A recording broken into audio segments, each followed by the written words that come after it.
Ndasubiye kubaha mwiriwe canke mwaramutse bivanye naho merereye kuri mwe mwese mumviriza amakuru ibiganiro dutambutsa kuri imboresha kuri yacu ari na yanyu ya Burundi News TV turi kwigenekerezo ry'19 nzero umwaka wa 2024 twari tugira tubashitse ko amakuru akomeye cyane hejeje kudushikira nga mu gihugu cacu Burundi mugabo mugabe ibiriko biraba nga mu gihugu c'u Burundi nakamaramaza ndabahaye ikaze mwese kuri mwe mwese mumviriza amakuru yacu muherereye irya nino ku migane y'amakungu ya kure abatwumviriza muherereye irya nino mu karere k'ibiyaga binini kandagwe kaze nshuti munywanyi wacu kuri wewe mviriza amakuru yacu uherereye nga mu gihugu cacu c'u Burundi mu makomine agiye atandukanye bisata bitandukanye vy'igihugu abari nga ku mugwa mukuru wa politiki Gitega abaherereye irya nino mu gisagara c'ubudandaji Ubujumbura mwaye ikaze muri aya makuru akomeye cyane twabateguriye namwe muri mu ntara zitandukanye z'igihugu mwese eka rero nsubire ndagukengurukire cyane nshuti munywanyi kuri we waje gupyonda ijambo sabone ku batarabikora akaniko karigionda gusoma no musi video urabanditse ijambo sabone pyonde ko uracobana rakazojyana nawe nyene pyonde ko hama tuje turabana mu makuru y'ibiganiro dutambutsa kuri Burundi News TV ndabibutse yuko aya amakuru avugwa mu bisata bitandukanye gisata ca politiki umutekano n'agateka zina muntu mukatorizwa n'umugwa wamenyesha makuru umuhinga akorera nga mu gihugu c'u Burundi n'abandi bakorera irya nino mu karere k'ibiyaga binini gushika ubu ingingo nkuru turazifatira ku makuru akomeye cyane imbere yuko tubashitsa ko izo ngingo nkuru reka mbanze rero ndababwire yuko ari itangazo ririko rirahanwa ngo ryerekeye abaforomo bipfuza kuja gukorera mu gihugu ca Canada ni ikinyoma cambaye ubusa mugabe ibi vyose rero biriko birakogwa n'abateka mutwe n'abasuma na cane ntimuhendwe nabo basuma bibutse yuko rero hari n'ubundi busuma buriko bwama bwibonekeza nga mu gihugu cacu Burundi mugabe rero mumenye akenge kugira ngo rero tubandanye tumererwa neza nkuko nanone Burundi News TV ibipfuriza ibihe vyiza aka kanya rero ingingo nkuru turazifatira ku makuru akomeye cyane hejeje kudushikira ubwo umwari wa M23 hari haheze imisi itari mike hibazwa umwanya yoba ihejeje kwifashanya n'imigwi y'iterabwoba igwanya igihugu cacu Burundi harimwo Red Tabara uko nanone President Evariste Ndayishimiye ubwoba n'igishikari vyose aho aherereye mu gihugu c'u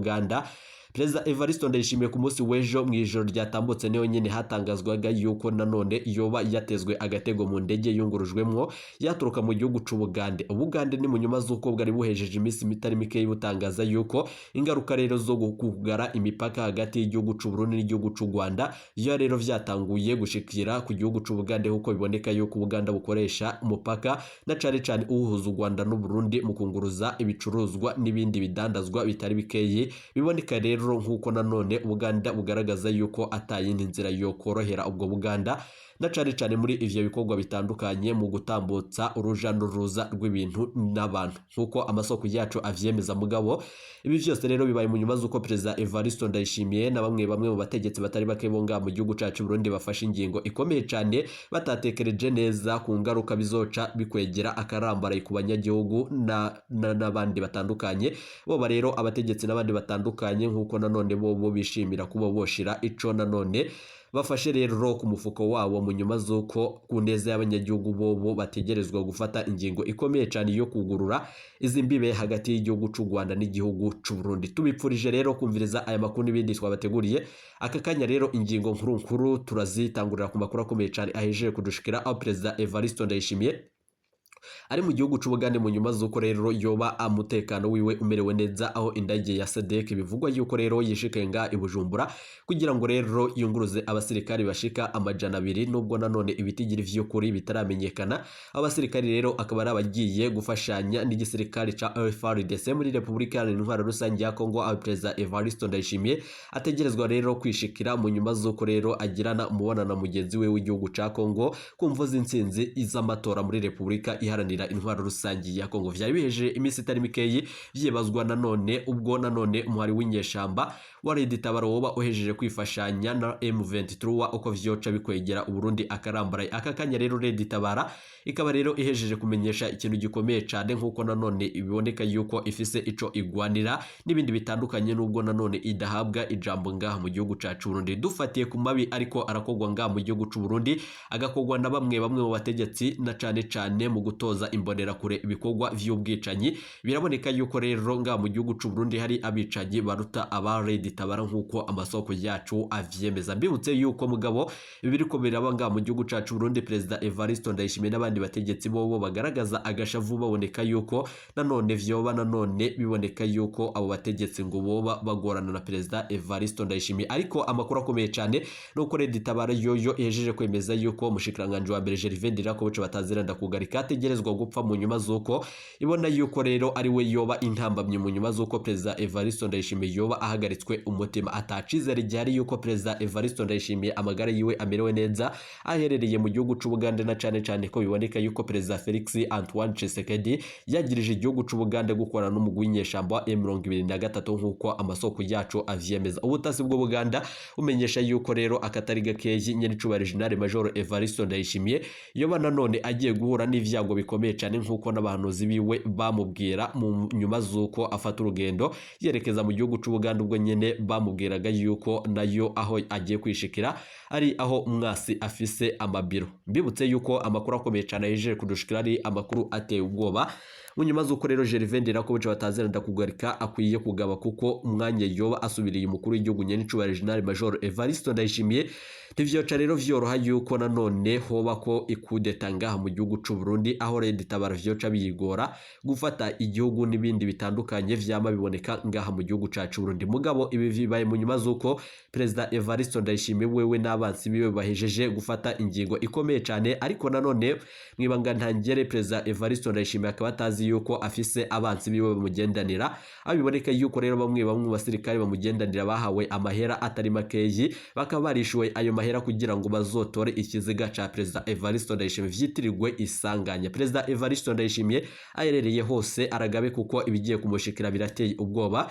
Mu gihugu c'Ubugande rero atacizere gihari yuko ashobora kuhava amahoro, ariko Imana iramugenda mu mbere kugira ngo ikurikirane umutekano wiwe. Mugabo rero ibi vyose biriko biraba bibaye mu nyuma z'uko Denis Bucumi Nkurunziza yaherukaho gushira ahagaragara ubuvugishwa amenyesha Perezida Evariste Ndayishimiye ko akwiye kwivuguruza ku majambo akomeye cyane yashikiriza igihugu c'u Rwanda. Agasaba rero na Martin Niteretse ingingo ikomeye cyane kwivuguruza kandi agaca tanga imihoho kubijanye n'ingingo yafata y'ukugara urubibe rw'igihugu c'u Burundi hagati y'igihugu c'u Rwanda nk'uko amasoko yacu avyemeza.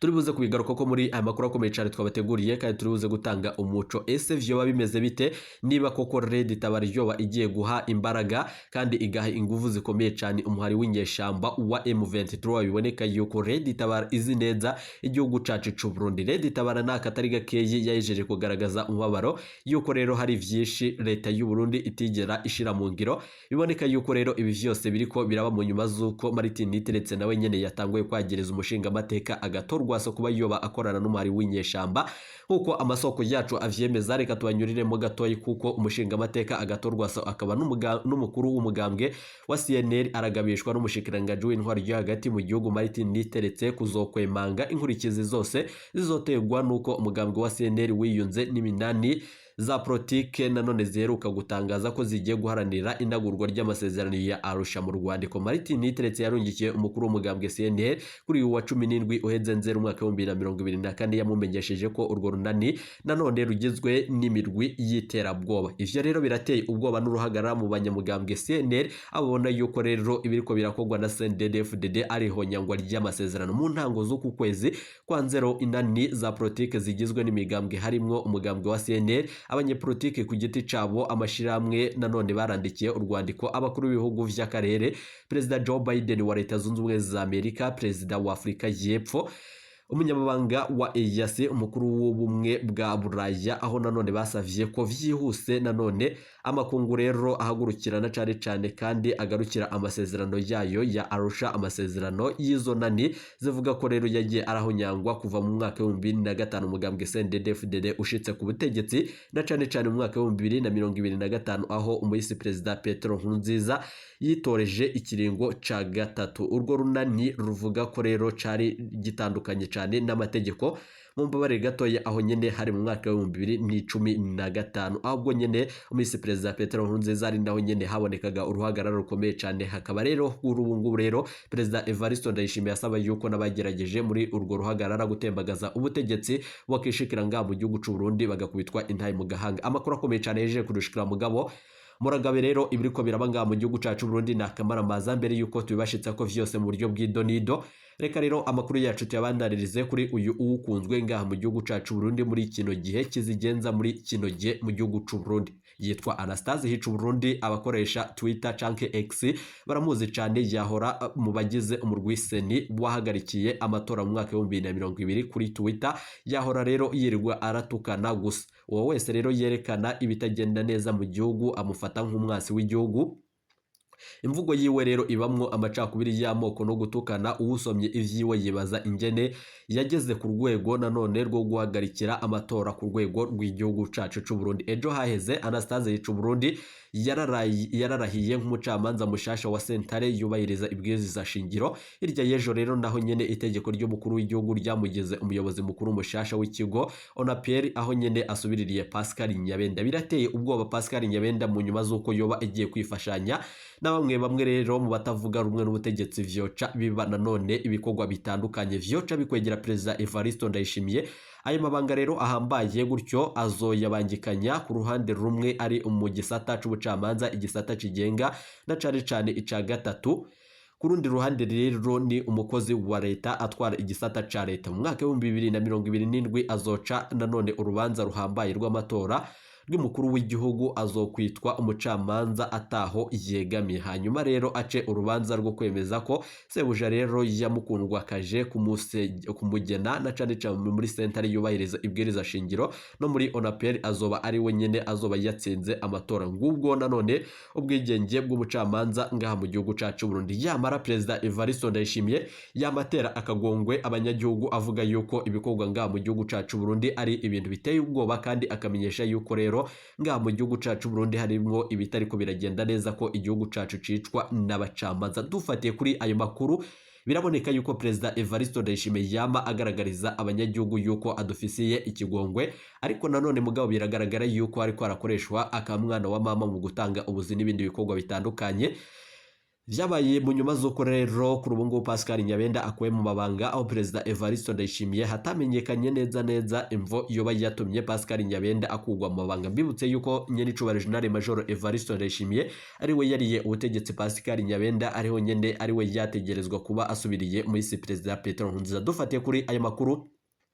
amakuru akomeye cyane yeje kudushikira aremeza yuko ubutegetsi bwa Gitega bwaba bushitse, aho umwasi ashaka umwanya ku mwanya. Dushobora kumviriza ikintu gikomeye cyane gejeje gushika ngaha mu gihugu cacu Burundi. Reka rero twigarukire ku makuru akomeye cyane hejeje kudushikira mu nyuma z'uko mugwi nyeshamba Red Tabara wobo hejeje kwiyunga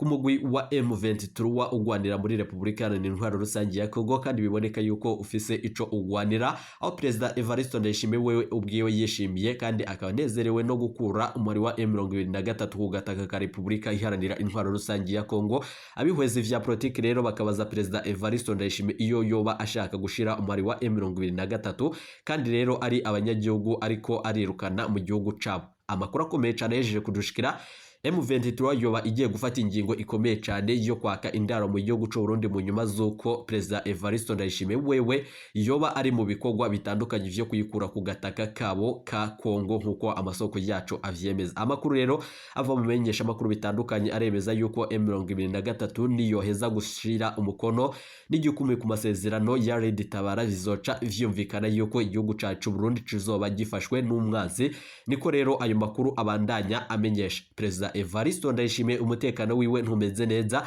Umwanya ku mwanya turashobora kubashikiriza inkuru yuko nanone yoba ahejeje kurungikwa ahantu hakomeye cyane, aho nyene abahinga mu vyerekeranye n'amagara yiwe bishikiye mu gihugu c'u Bugande kugira ngo babandanye bakurikirana amakuru. Biravugwa yuko rero abasirikare batari bakeye bungurujwe mu ndege ivuye muri Repubulika Iharanira Intwaro Rusange ya Kongo kugira ngo bazobandanye bakurikirana umukuru w'igihugu nyene icubahiro General Major Evariste Ndayishimiye, aho biboneka yuko indege yiwe ishobora gukorwa, niko amasoko yacu avyemeza. Ariko rero turi buze kubigaruka ko makuru akomeye cyane yandi twabateguriye. Mbibutse yuko nubwo biruko Perezida Evariste Ndayishimiye akwiye rero gufata ingingo ikomeye cyane kandi akumva na cane ivyumviro vy'abanyagihugu, aho dufise umubabaro abanyagihugu batari bake baraye ku rubibe hagati y'igihugu c'u Rwanda n'igihugu c'u Burundi, bakaba rero baraharaye ku ruhande rw'u Rwanda, ubwo nyene abategetsi bo nga mu gihugu cacu Burundi abajejwe ku mbibe nanone bari bakiye abarundi kugira ngo rero bishikire ngaha mu gihugu cacu c'amavukiro kumvo zuko bari bahawe itegeko nanone n'abategetsi bo hejuru. Twagerageje kurondera umushikiranganje Martin Niteretse ajejwe intwaro yo hagati n'iterambere rusangi mu gihugu cacu Burundi, ariko rero ntiyashimye kugira ico yishura, aho gushikungu rero bigaragara yuko yoba yaravye ubwo butumwa, ariko rero akanka kugira ico yishura. Turagabe rero ibi vyose biriko biraba ngaha mu gihugu c'u Burundi birateye ubwoba, bibaye mu nyuma zuko rero muri CNDD-FDD ibintu bijya bihejeje kunyuka, iboneka yuko rero ibintu bejeje kuyangara mu nyuma z'amajambo akomeye cyane, ariko nanone arakwiragizwa. Dufatiye ku makuru akomeye cyane ahejeje kudushikira mugabo, ibi vyose biriko biranga mu gihugu cacu Burundi biriko birategwa n'intwaro ya Gahotoro, ariko nanone abategetsi barakwiye kwisubira ko mu nyuma zuko ibintu vyoca vyoroha. Gervais Ndirakobaca bataziranda kugarika Ragabe nk'utegerezwa gusubirira umukuru w'igihugu nyenicubahiro General Major Evariste Ndayishimiye mu nyuma zuko yoba ahagaritswe umutima, kandi nanone vyoca vyoroha kuko nanone gukura ko Gervais Ndirakobaca ntivyoca vyoroha, bivanye n'amakuru akomeye cyane duhejeje kuronka. Biboneka yuko Gervais Ndirakobaca bataziranda kugarika ari we aboneka yuko ari we afise inguvu ngaha mu gihugu c'u Burundi, umwanya yoba asubiriye Perezida Evariste Ndayishimiye. Abahirahira mu gutembagaza ubutegetsi ngaha mu gihugu cacu Burundi ntibosubira kubitekereza kuko vyoca bigorana. Umukuru w'igihugu nyenicubahiro General Major Evariste Ndayishimiye, umwanya ku mwanya turashobora gutangura ikigandaro nk'uko amasoko yacu mu gisirikare avyemeza. Muze kunyemera rero tuze kwigaruka mu makuru akomeye cyane twabateguriye, kandi tuze gutanga umuco kuri ayo n'ayandi ariko arakwiragizwa ngaha mu gihugu cacu Burundi. Mugabo abamenyesha makuru bacu bariko baratugira amatoza dufatiye ku makuru akomeye cyane ariko araturuka mu gihugu c'Ubugande mu butasi bw'u Burundi, buremeza yuko hari umugambi ukomeye cyane wo kugandagura Perezida Evariste Ndayishimiye, aho nanone hari ibintazi ku munsi w'ejo vyateguwe ku ndege nanone yari yarungitswe, ariko nanone tukaba tukiriko turabigira ko amatohoza. Hari ibindi biriko birakwiragizwa ngaha mu gihugu cacu Burundi bimenyesha yuko Perezida Evariste Ndayishimiye umwanya ku mwanya rero ashobora guhagarikwa umutima nk'uko bitangazwa n'abahanuzi biwe. Abahanura Perezida Evariste Ndayishimiye bakaba babimenyesha yuko Perezida Evariste Ndayishimiye akwiye na cyane guhagarika ingendo yatanguye mu mwaka wa 2024. Umwanya Perezida Evariste Ndayishimiye yoba bandanije kwibonekeza mu ngendo nk'izabonetse mu mwaka wa 2023. Perezida Evariste Ndayishimiye azishikira mu makungu, ariko bizoca bimera nk'uko vyagendeye ntaryamira. Perezida Evariste Ndayishimiye niwe mu perezida wa mbere mu makungu canke ngaha mu gihugu c'u Burundi aboneka yuko atamaramara. Evariste Ndayishimiye niwe mu perezida wiyunguruje kenshi mu ndege z'abandi, mu nyuma zuko wewe yama anyonora itunga ry'igihugu mu bikorwa bitandukanye vyo kwibonekeza mu ngendo z'urutavana ko wewe n'umutambukanyi wiwe. Evariste Ndayishimiye aranengwa n'amakungu, kandi amakungu akamenyesha yuko Evariste Ndayishimiye igihugu ciwe kitazotera imbere mu nyuma zuko aboneka mu bikorwa bitandukanye. Evariste Ndayishimiye aho kubandanya ibikorwa vy'iterambere mu gihugu c'u Burundi yama ashikiriza ibikorwa vy'iterambere mu majambo, ariko gushira mu ngiro ntibikunde. Ni imigambi itari mikeyi yaciye itanguzwa, ariko kugira ngo ishitswe ku musozo vyaraciye vyanga. Amakuru akomeye cyane mu buryo bw'idonido, mugabo turaza kugaruka tubashitsa ko ayo nari twabateguriye. Ntimuje kure, nizere ko umerewe neza. Amakuru akomeye cyane hejeje kudushikira turaza kugaruka dutanga ko umuco kuri aya makuru n'ibiganiro dutambutsa kuri Burundi News TV. Hari ibintu bikomeye cyane bihejeje kumvikana kuri bibe hagati y'igihugu cacu Burundi n'igihugu kibanyi c'u Rwanda. Turaza kwigaruka ko mu makuru akomeye cyane twabateguriye, turibuze gutanga umuco kuri ayo n'ayandi ariko arakwiragizwa ngaha mu gihugu cacu Burundi. Vyoba biteye ubwoba umwanya ku mwanya ubwo igisirikare c'u Rwanda n'igisirikare c'u Burundi vyabihejeje gufata ingingo ikomeye cyane nyuma y'amajambo ya Martin Niteretse yo kwifatira ku gahanga abanyarwanda bari ngaha mu gihugu cacu Burundi, mu nyuma zuko abarundi bobo bankiwe kuja na cyane mu gihugu cacu c'amavukiro.